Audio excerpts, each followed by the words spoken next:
Scotty, you are my baby, the last to make this accomplishment. I'm so proud of the young man you have become. Your character, maturity, sense of humor, responsible and sensitive nature make you such an enduring person to be around. I have watched you this last year and I know you are ready to launch out on your own, kind of like being in a slingshot, cocked and ready to fly. I want you to know that as your parents, we too feel you are ready to fly. I'm excited to see where you take this life of yours. I love you more than all the snowflakes that fall in a Minnesota winter times a billion. Scott, may His grace continue to help ground you where you are right now, as well as give you enough insight into your path ahead of you. From where we stand today, we could not be more confident of His presence in your life and the direction He is leading you. Keep your humble spirit and realize He is and always will be the source of all good things.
Let's see here. I wrote it out because I'm not good at this. Um, I'm gonna try to make this very short, but I've got just a few things I'd like to share, some bits of advice that I've gotten from a few people, and some things God has taught me. Um, Teachers, I'd like to thank you guys for helping us throughout our high school careers. I know it wasn't easy, but we appreciate it. Um, but God is the best teacher, I'll be honest. um, I'm going to start with some bits of advice I've gotten. I met a guy at the gym who is a business consultant, and when I was telling him about the job opportunity I got, um, I was telling him about some hesitations I was having.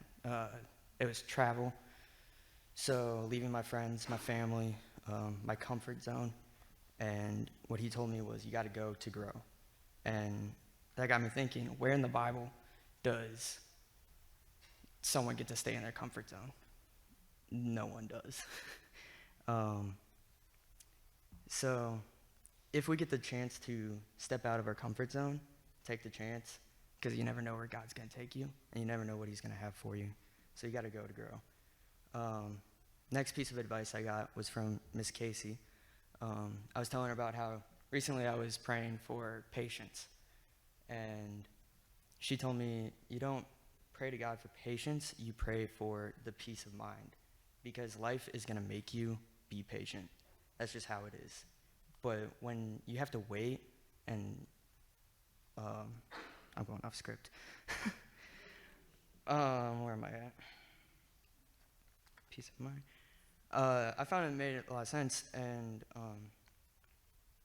our reaction to having to wait and be patient can change everything. We could stress, we could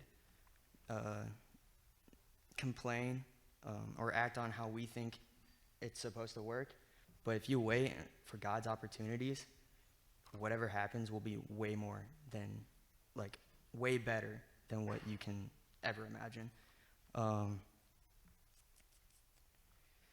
So yeah, wait for God's opportunities and be patient. 1 Peter 1:3-6 says this: "Blessed be the God and Father of our Lord Jesus Christ. Because of his great mercy, he has given us new birth into a living hope through the resurrection of Jesus Christ from the dead, and into an inheritance that is imperishable, undefiled, and unfading, kept in heaven for you. You are being guarded by God's power through faith for a salvation that is ready to be revealed in the last time. You rejoice in this, even though now, for a short time, if necessary, you suffer in grief and various trials." So basically, if we have faith in him, we have inherited the gift of salvation that is imperishable, undefiled, and unfading. Nothing we can do can take that away, because we are being guarded by God's power, not ours. So even if we struggle and have those times of grief, we don't need to worry or stress about it, because we have our faith and relationship with God, and he's got our back. Matthew 6:25-34 is even more on how he cares for us. If he provides for the birds and the trees, how much more will he care for us? And lastly, our testimony is the number one tool God has given us to share his glory. And your testimony is your life story, and we are still living.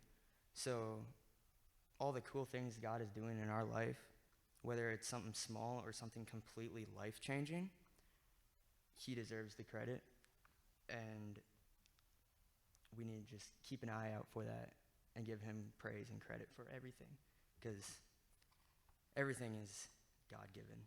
So that's what I got.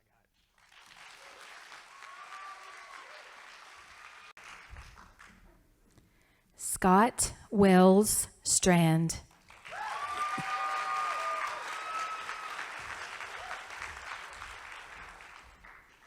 Scott is the youngest child of Don and Julie Strand. He has 3 older brothers, Greg, James, and Jordan, and older sister, Shannon. He is also uncle to 3-year-old Alex, grandson of Marlo and Vonnie Strand and Jack and Shan Boulder.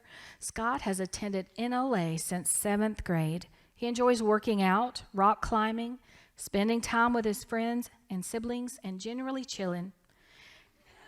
He has ended his work with Rutland Place, where he was well loved for his hard work and ability to relate to the residents.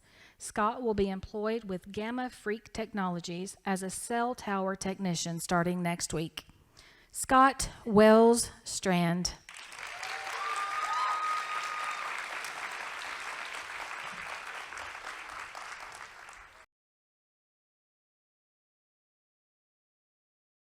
Family, friends, and guests, it is now my honor to present to you your graduates of the New Life Academy class of 2022.